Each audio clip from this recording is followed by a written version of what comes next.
Vamos con el tercer ejemplo de la cinemática inversa. Este robot de 2 grados de libertad planar ya lo habíamos resuelto para la cinemática directa. No pierdan de vista el objetivo de la cinemática inversa. En la cinemática inversa se trata de determinar unívocamente, si es que es posible, los valores de θ1 y θ2 a partir de las coordenadas del punto final o del efector final que tienen coordenadas xf y f, donde estas coordenadas pues son las proyecciones o es la posición de este punto respecto al sistema base, su componente en x, no se alcanza a ver bien, y su componente en y. Entonces hay que determinar el valor de θ1 y θ2 a partir de estas coordenadas. Entonces aquí, ¿cómo le hacemos? Yo he revisado la literatura. En el libro del Spong aparece una solución donde proponen utilizar la ley de cosenos. Podemos utilizar también leyes de senos, ya encontré la solución, pero vamos a tratar de seguir lo que dice el libro por si ustedes quieren encontrar esa solución. Ok, entonces aquí les pongo la ley de cosenos, donde he nombrado los catetos como A, B y C y los ángulos interiores alfa, beta y phi. ¿Qué nos dice la ley de cosenos? Yo la recuerdo a partir del teorema de Pitágoras. Vean que si fuese un triángulo rectángulo, b cuadrada será igual a la suma de los otros dos catetos al cuadrado. B cuadrada es igual a cuadrada más c cuadrada. Pero aquí hay que agregarle un término que es menos 2 veces el producto de los dos catetos del ángulo que estoy buscando. Vean que el ángulo que yo quiero encontrar es el ángulo beta. Entonces tendrá que ser menos 2 veces a por c por el coseno de beta. Entonces esta ley de cosenos nos va a ser útil para resolver este problema. ¿Cómo le hacemos? Pues quiero que vean que efectivamente no puedo determinar directamente θ2, es algo complicado. Vamos a tener que utilizar pura geometría para poder determinar el ángulo θ2. Entonces quiero que vean que aquí se está formando un triángulo. Voy a ocupar el color verde. Este eslabón yo lo conozco, recuerden, este eslabón es A1 y este eslabón es A2.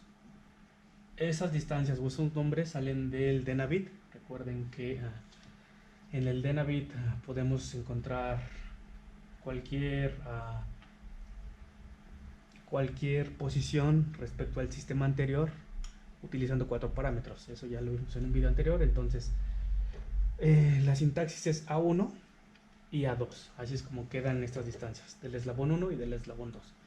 Aquí se está formando un triángulo, quiero que lo vean, entre el eslabón A1, el eslabón A2 y la distancia del origen al efector final. No me quedó bien, déjenlo redibujo. Creo que me quede mejor, sería algo así, más o menos. Ahí está. Vean que se está formando este triángulo y entonces ahí voy a ocupar la ley de cosenos. ¿Cómo la voy a aplicar? Vean que aquí está formándose otro ángulo,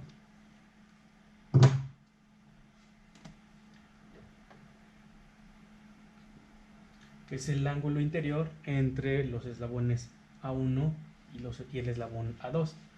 Ese ángulo yo le voy a llamar el ángulo gamma.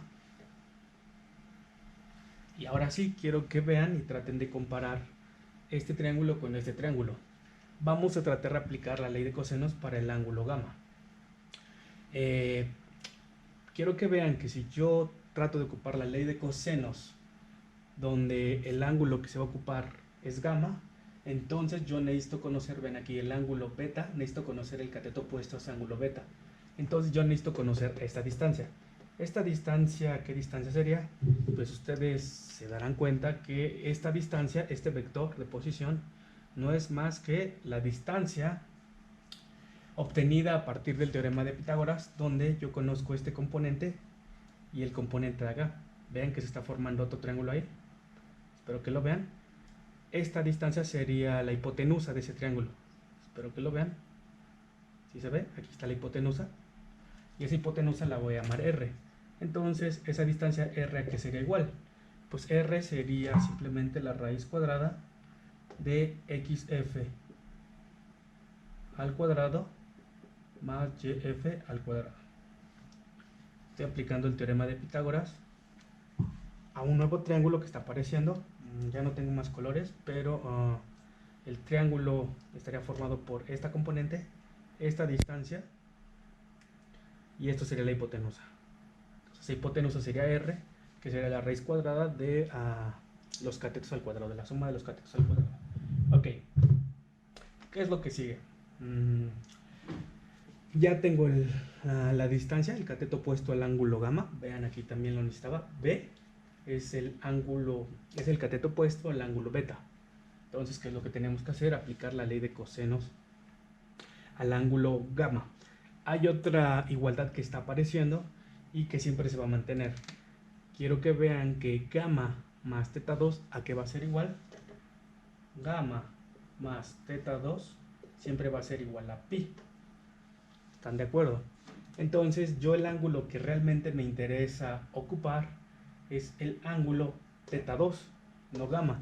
Entonces, de aquí yo puedo determinar que el ángulo teta 2 va a ser igual a ¿qué?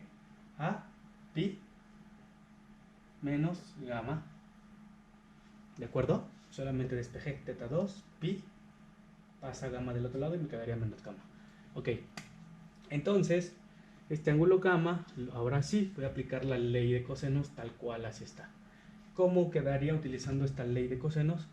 Pues vean que gamma va a ser mi ángulo beta y la distancia r va a ser mi distancia b.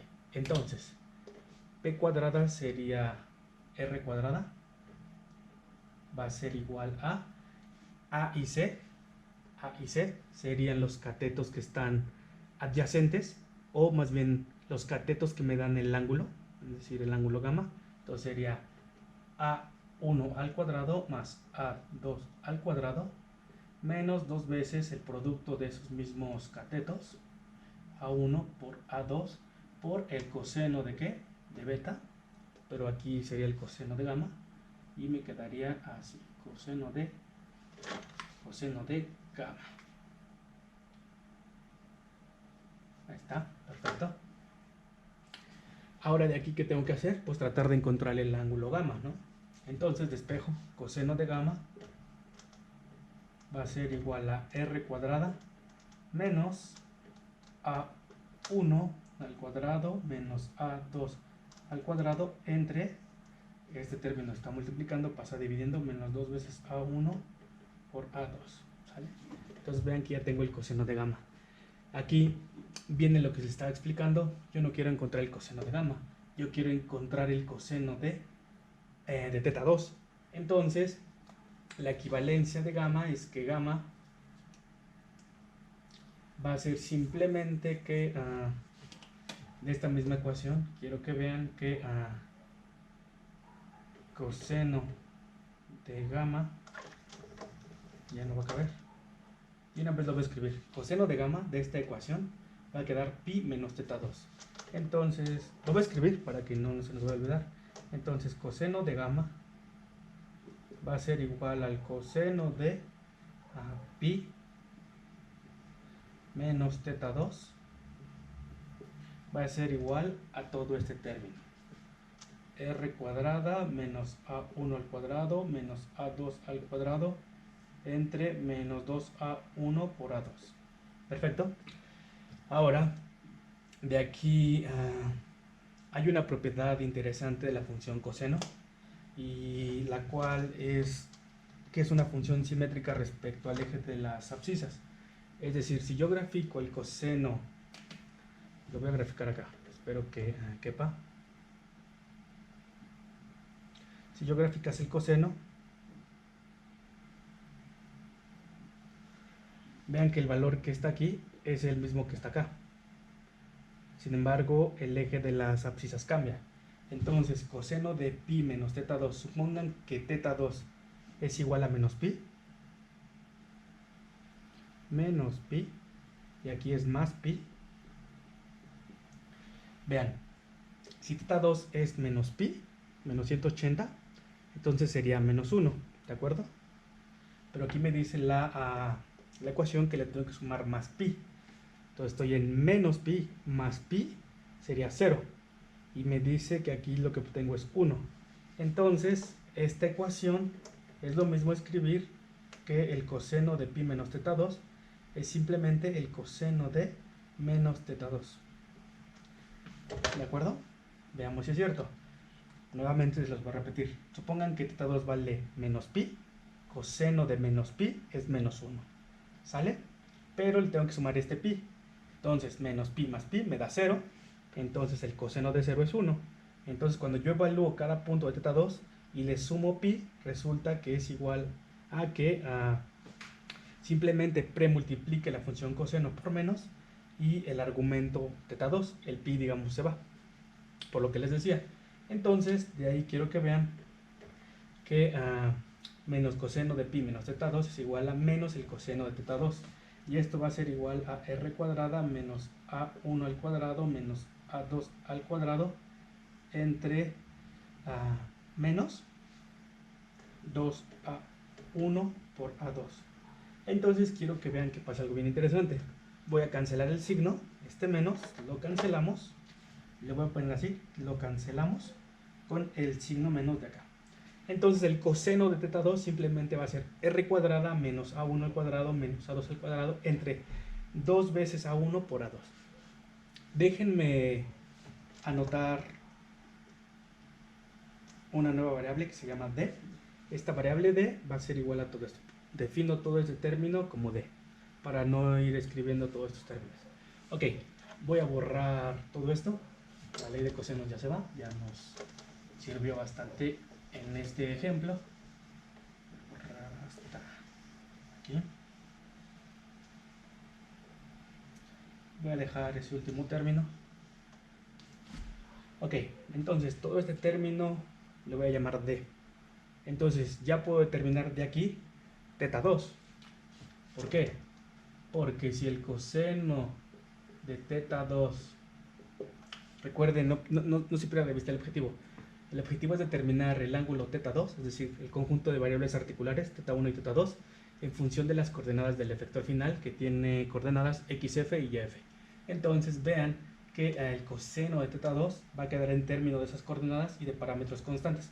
R cuadrada pues sería esto al cuadrado, simplemente sería xf al cuadrado más yf al cuadrado, y estos son parámetros dinámicos del robot, son parámetros, son distancias. A1 y A2 pues son las distancias de los eslabones. Entonces, de aquí yo ya podría determinar el ángulo teta 2. ¿El ángulo teta 2 a qué sería? Pues vean que si esto es igual a D, pues puedo ocupar el ángulo inverso, el coseno inverso. Entonces teta 2 sería ángulo cuyo coseno en función de D, y eso ya sería teta 2. Pero esta solución no me gusta. ¿Por qué? Porque en esta solución me quedo sin poder elegir la posición del manipulador. Es decir, quiero que vean que este robot planar se asemeja a mi brazo y el codo es esta articulación. ¿Están de acuerdo? Entonces, esta configuración puede tener dos soluciones. Esta solución que se llama codo abajo y hay otra solución que se llama codo arriba. Entonces, si yo utilizo esta solución, yo no podría saber, vean, a partir de la posición del efector final, cuánto valen mi ángulo Q1 y mi ángulo Q2, porque hay dos posibles soluciones. ¿Sí lo ven? Es decir, yo conozco únicamente el efector final, el punto del efector final, las coordenadas del efector final, y quiero determinar teta 2 y teta 1. Pero esta posición que está aquí, yo puedo llegar de dos maneras. Una es así y la otra es así. Entonces, con esta solución, pues no tengo esa libertad de poder elegir en qué posición está el manipulador, si codo arriba o codo abajo. ¿Qué es lo que se tiene que hacer? Vamos a tratar de utilizar la función tangente inversa o la función atan2 de MATLAB. Entonces quiero que vean que esto es el coseno. Coseno de teta 2 es igual a D. ¿Vale? Hay otra función trigonométrica, una identidad bastante conocida, la cual es que el seno de teta 2 más el coseno cuadrado de teta 2 es igual a 1. Esta es una identidad muy conocida. Entonces quiero que vean que yo ya tengo el coseno, que sería esto, que sería todo esto, o que es D. Entonces lo que tengo que hacer de aquí es que puedo despejar el seno y dejar en términos del coseno esta función seno, es decir, el seno cuadrado de teta 2 va a ser igual a 1 menos el coseno cuadrado de teta 2. O lo que es igual a que el seno de teta 2 es igual a la raíz más menos de 1 menos el coseno cuadrado de teta 2. ¿Sale? Esto es pura trigonometría. Entonces quiero que vean que la función tangente inversa, bueno, la tangente de teta 2 es igual al seno de teta 2 entre el coseno de teta 2. ¿Sale? Entonces quiero que vean que la tangente de teta 2 impide el seno de teta 2 y el coseno de teta 2. Entonces, el ángulo teta 2 sería a tan 2 del seno entre el coseno. El seno, pues sería, quiero que vean, me quedaría más menos la raíz cuadrada de 1 menos, vean que el coseno cuadrado de teta 2, coseno cuadrado de teta 2 es de 2, por lo tanto, aquí me quedaría d cuadrada, ¿de acuerdo? Y en el denominador me quedaría el coseno de teta 2, pero el coseno de teta 2 es simplemente d. Y listo. Y ahora sí, quiero que vean que me queda en esta función a tan 2 o ángulo cuya tangente la elección de dos raíces, la raíz positiva y la raíz negativa, las cuales corresponden a la solución de codo arriba y codo abajo. Perfecto, entonces ya tenemos teta 2. Teta 2 ya quedó,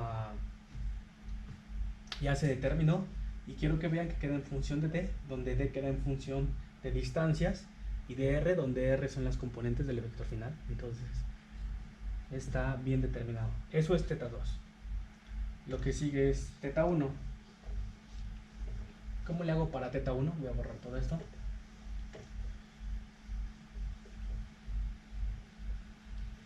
¿A qué será igual teta 1? Teta 1 es este ángulo. ¿Están de acuerdo?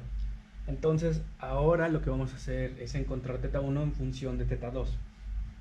Quiero que vean que aquí se forma el triángulo formado por esta línea punteada en negro.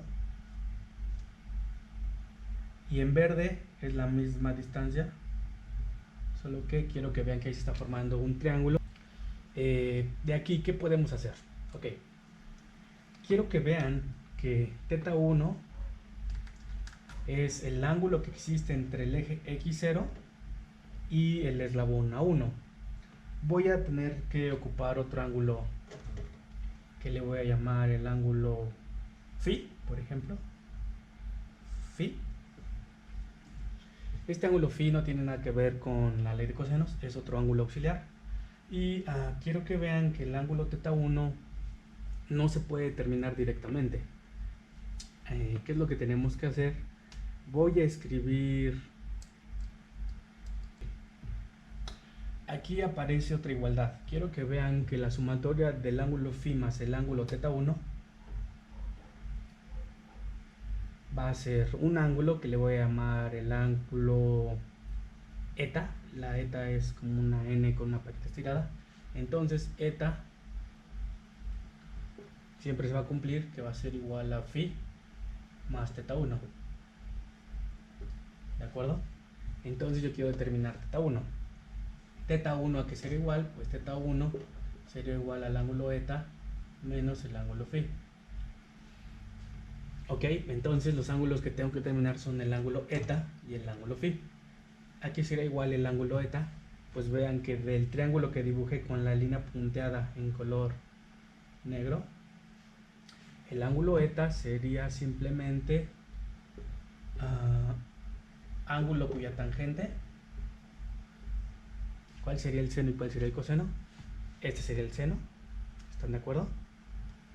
Y este sería el coseno. Entonces, ¿cómo le hago?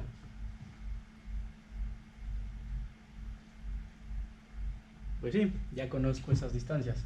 Esta distancia sería la componente YF entre XF.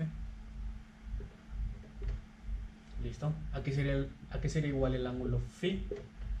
El ángulo phi, como lo determino, aquí es donde es un poco más interesante visualizar que se está formando otro triángulo. Déjenme ver si tengo otro color que el rojo.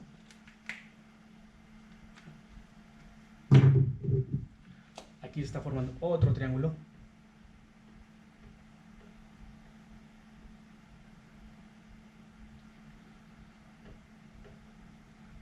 Ahí está. Si lo ven, se está formando ese triángulo. Donde en este triángulo el ángulo phi, ¿cómo se puede determinar? Pues el ángulo phi, vean que yo lo puedo determinar nuevamente con la función a tan 2 de la función seno o el cateto opuesto entre el cateto adyacente. Entonces el cateto opuesto, a que será igual, pues simplemente será igual a esta distancia A2 por el seno de teta 2. Es decir, lo que estoy haciendo es proyectar esta distancia 2 en su componente opuesto con la función seno, donde el argumento es teta 2, ¿sale? Entre, ¿y qué nos quedaría abajo? Esto sería el cateto opuesto del triángulo que está formado por la línea roja entre el cateto adyacente, que sería esta distancia. Entonces quiero que vean que aquí aparece una sumatoria de distancias. Sería la distancia A1 más la proyección de A2 en su cateto adyacente. Entonces sería más A2 coseno de teta 2. Y listo. Pues ya nada más falta sustituirlo y ya quedó, ¿no? Eta menos phi, eta menos phi. Y vean que ya tenemos la solución de la cinemática inversa para un robot planar de 2 grados de libertad. Las cosas se empiezan a complicar cuando tienen más grados de libertad, porque ya es difícil visualizar pues cómo obtener la solución. Recuerden que estamos utilizando un enfoque geométrico, porque encontrar una solución analítica puede ser un poco más complejo. Hay que resolver 12 ecuaciones simultáneas y además que son no lineales, ¿no? Quedan en términos de senos y cosenos, entonces hay que tratar de resolverlas simultáneamente. Entonces esta sería la solución fácil para la cinemática inversa de un robot de 2 grados de libertad. Aquí lo que tengo que mencionarles es que en esta configuración primero hay que determinar teta 2. Una vez que se determina teta 2, hay que encontrar teta 1, porque teta 1 queda en función de teta 2. Entonces cuando ustedes tengan que programar esto para obtener la cinemática inversa en una función, en una MATLAB function de MATLAB, pues primero se tendría que programar una línea arriba, teta 2, y una línea abajo, unas líneas abajo, teta 1. Pero bueno, eso sería todo. En el siguiente video pues vamos a ver otra configuración.